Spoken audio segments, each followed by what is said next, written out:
No one can say exactly how long and how steep the decline of the global economy really will be. However, the vigorous and collective efforts of national governments will certainly have a positive impact on the markets. And that's one of the reasons why I'm optimistic that we will overcome the current financial crisis in a relatively short time.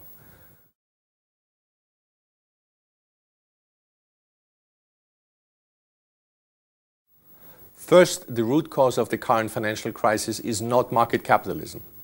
There are a number of causes, and one of them is ineffective and occasionally even contradictory regulation.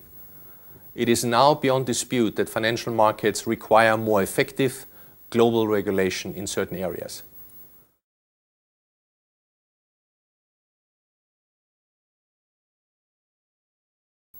First of all, international cooperation must improve in the area of financial governance.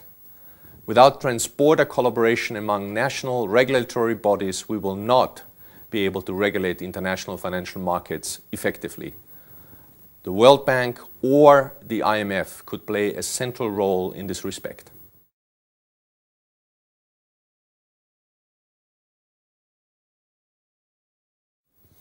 Here I think the either-or view is dead wrong. Both challenges are big, both are urgent, and neither of them can be ignored.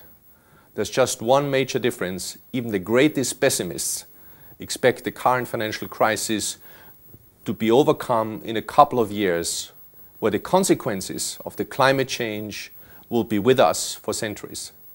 So we cannot allow the environment to lose out. We have to meet both challenges, and I'm convinced that we can do that by investing in sustainable technologies. For instance, clean energy, efficient transportation systems for people and goods, energy-efficient buildings, and industrial production, to name just a few. I see huge demand for these technologies just waiting to be unleashed, and meeting this demand will help revitalize the global economy.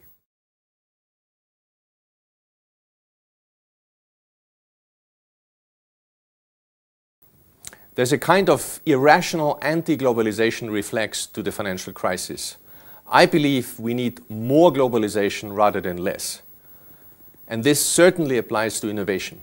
We have to leverage the innovation power of the emerging markets more than before, and at the same time, step up the pace in the industrialized countries.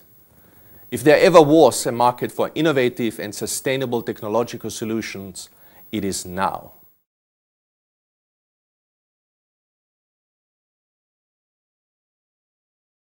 It is simple.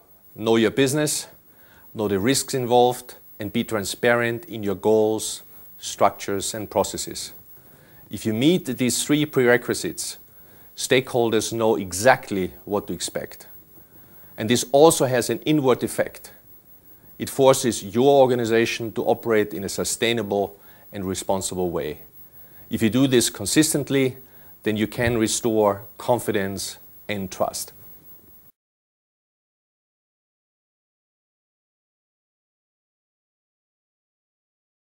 First, do only what you really understand.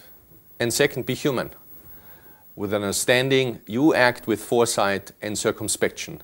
Put differently, understanding leads to sustainability.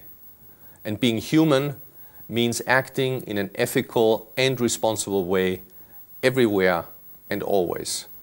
But it also means being very aware of that human tendency to make mistakes.